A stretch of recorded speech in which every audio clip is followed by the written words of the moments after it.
Hello student, इस महत्वपूर्ण video series में आपका स्वागत है। मैं डॉक्टर श्रवण कुमार गुप्ता आज आपको कारपोरेट अकाउंटिंग विषय के एक बहुत ही महत्वपूर्ण टॉपिक अंशों का मूल्यांकन वैल्यूएशन ऑफ शेयर लेकर आए हैं, जिसमें आपको अंशों के मूल्यांकन के सभी मेथड्स पर डिटेल एक्सप्लेनेशन के साथ हम लोग इस वीडियो को प्रिपेयर करेंगे।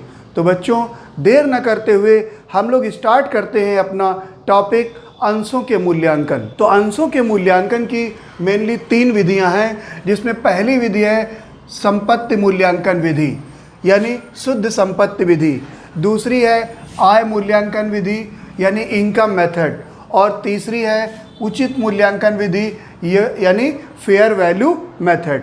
तो बच्चों, पहले मेथड की बात करते हैं संपत्ति मूल्यांकन विधि की।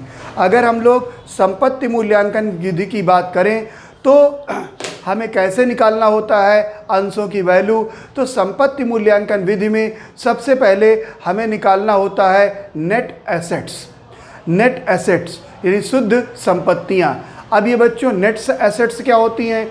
तो जो भी आपकी बैलेंस शीट में एसेट्स दी गई हैं उन सब की रियलाइज वैल्यू मींस उनको बेचने पर जो पैसे प्राप्त होते हैं उन्हें हम लोग टोटल एसेट्स बोलते हैं। और उस टोटल एसेट्स में अगर हम लोग आउटसाइड लायबिलिटी को माइनस कर दें तो हमारी नेट एसेट्स की वैल्यू निकल आती है।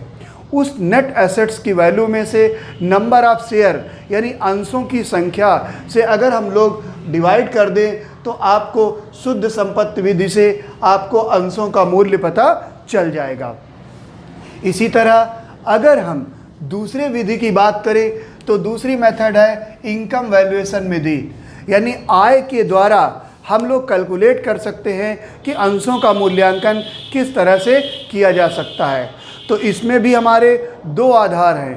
पहला आधार है डिविडेंड के आधार पे हम कैसे अंशों का मूल्यांकन करते हैं, और दूसरा आधार है अर्जित आय के आधार पे हम लोग कैसे मूल्यांकन करते हैं। तो अगर हम लोग बात करें डिविडेंड के आधार पे किस तरह हम लोग अंशों का मूल्यांकन करते हैं, तो सबसे पहले हमें ये निकालना पड़ता है कि डिविडेंड किस रेट से हमको मिल रहा है। तो बच्चों, ये देखिए आपके फार्मूले लिखे हैं। सबसे पहले आपको निकालना है डिविडेंड की दर। तो डिविडेंड की दर कैसे निकालते हैं? तो ये इसका फार्मूला रहा, यानी अमाउंट ऑफ डिविडेंड यानी कितना लाभांश आप पे कर रहे हो into 100 upon paid up value of capital यानी अंश पूंजी की जो है पेड अप वैल्यू, उसको हम लोग डिवाइड कर देंगे तो आपके एक्सपेक्टेड जो है डिविडेंड का रेट आ जाएगा। और अगर हम लोग बात करें अंशों के मूल्य की, तो अंशों के मूल्य का फार्मूला हो जाएगा ये जो आपका डिविडेंड रेट निकल के आएगा उसमें rate of dividend into paid up value of 1 share में हम लोग डिवाइड कर देंगे नॉर्मल रेट ऑफ रिटर्न का। तो जब नॉर्मल रेट ऑफ रिटर्न का हम लोग डिवाइड कर देंगे तो आपको अंशों के मूल्यांकन का पता चल जाएगा कि अंश की वैल्यू क्या होगी, ये डिविडेंड के आधार पे। सेम आधार ये भी है, अर्जित आय के आधार पे हम लोग डिविडेंड कैसे निकालते हैं। तो डिविडेंड अर्जित आय के आधार पे हम लोगों को निकालना पड़ता है सबसे पहले एक्सपेक्टेड रेट यानी संभावित दर। तो एक्सपेक्टेड रेट क्या होती है? अगर हम लोग इसकी बात करें तो एक्सपेक्टेड रेट का मतलब होता है profit available for equity share holder, profit available into 100 upon paid up value of share. मतलब क्या हुआ कि अंशों प्रॉफिट अवेलेबल यानी लाभ कितना आपके पास अवेलेबल है उसमें 100 का गुणा कर देंगे और paid up value of share से डिवाइड कर देंगे तो हमारा एक्सपेक्टेड रेट यानी संभावित दर आ जाएगी। अब संभावित दर का यूज़ करके हम लोग अंशों का मूल्य निकाल सकते हैं। तो अगर अंशों के मूल्य की बात करें तो अंशों के मूल्य के लिए हम लोग सबसे पहले जो एक्सपेक्टेड रेट निकाला है उस एक्सपेक्टेड रेट में हम लोग paid up value of 1 share का गुणा कर देते हैं, मल्टीप्लाई कर देते हैं, और नॉर्मल रेट ऑफ रिटर्न जो क्वेश्चन में दिया रहता है सामान्य दर उससे हम लोग डिवाइड कर देते हैं तो वैल्यू ऑफ शेयर आ जाता है। लेकिन हम लोगों को यहाँ समझना होता है कि आखिर ये प्रॉफिट अवेलेबल ये है क्या। तो बच्चों, प्रॉफिट अवेलेबल जानने के लिए हमें पहले चाहिए एवरेज प्रॉफिट।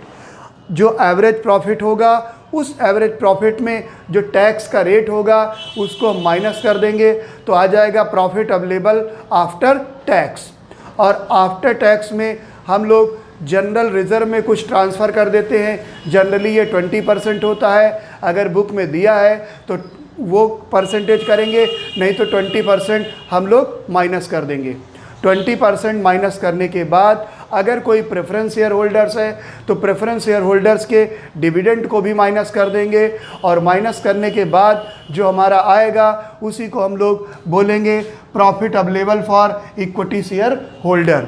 तो बच्चों, profit available for equity share holder के द्वारा हम लोग एक्सपेक्टेड रेट निकालेंगे, और एक्सपेक्टेड रेट के आधार पे हम लोग एक अंश की वैल्यू निकाल सकते हैं। तो ये रहा आपका फार्मूला। अगर हम लोग तीसरे और अंतिम विधि की बात करें तो ये उचित मूल्यांकन विधि के द्वारा भी हम लोग अंशों का मूल्यांकन कर सकते हैं। तो उचित मूल्यांकन विधि के अगर हम लोग फार्मूले की बात करें तो सबसे पहले हमें निकालना होता है एसेट्स का आंतरिक मूल्य, यानी इंट्रिंसिक वैल्यू ऑफ शेयर। तो जो इंट्रिंसिक वैल्यू ऑफ शेयर है वो क्या होती है? तो इंट्रिंसिक वैल्यू ऑफ शेयर कुछ नहीं होती है, आपको सिंपली नेट एसेट्स में नंबर ऑफ शेयर को डिवाइड कर देना है। जो शुद्ध संपत्तियां हैं उसमें अंशों की संख्या को अगर हम लोग डिवाइड कर दें तो इंट्रिंसिक वैल्यू ऑफ शेयर आ जाता है। उसके बाद अंशों का बाजार मूल्य। तो बच्चों, हमें निकालना होता है अंशों का बाजार मूल्य, यानी मार्केट प्राइस ऑफ शेयर। तो मार्केट प्राइस भी बहुत आसान है, बिल्कुल जो अभी हम लोगों ने अर्जित आय विधि देखी इसी के आधार पे अंशों का बाजार मूल्य आ जाता है। तो बाजार मूल्य कैसे निकलता है? सबसे पहले हम लोग एक्सपेक्टेड रेट निकालते हैं, यानी संभावित दर। तो आपको होता है profit available into 100 upon paid up value of share. उसके बाद अंशों के मूल्य की बात करें तो expected rate into paid up value of 1 share upon normal rate of return. तो इस तरह से हम लोग अंशों का बाजार मूल्य निकाल लेते हैं। और intrinsic value plus market value divide by 2 अगर हम लोग कर देंगे तो फेयर मूल्यांकन विधि से आपके अंशों का मूल्यांकन हो जाएगा। तो ये बच्चों रहा अंशों के मूल्यांकन की सारी विधियाँ, जो कारपोरेट अकाउंटिंग किसी भी एग्ज़ाम में अगर आता है तो उसके लिए बहुत ही इम्पॉर्टेंट टॉपिक है। तो इन मेथड्स को आप अच्छे से समझिए। अगर इसमें कुछ नहीं समझ में आता तो प्लीज़ कमेंट करके ज़रूर बताएं। Thank you.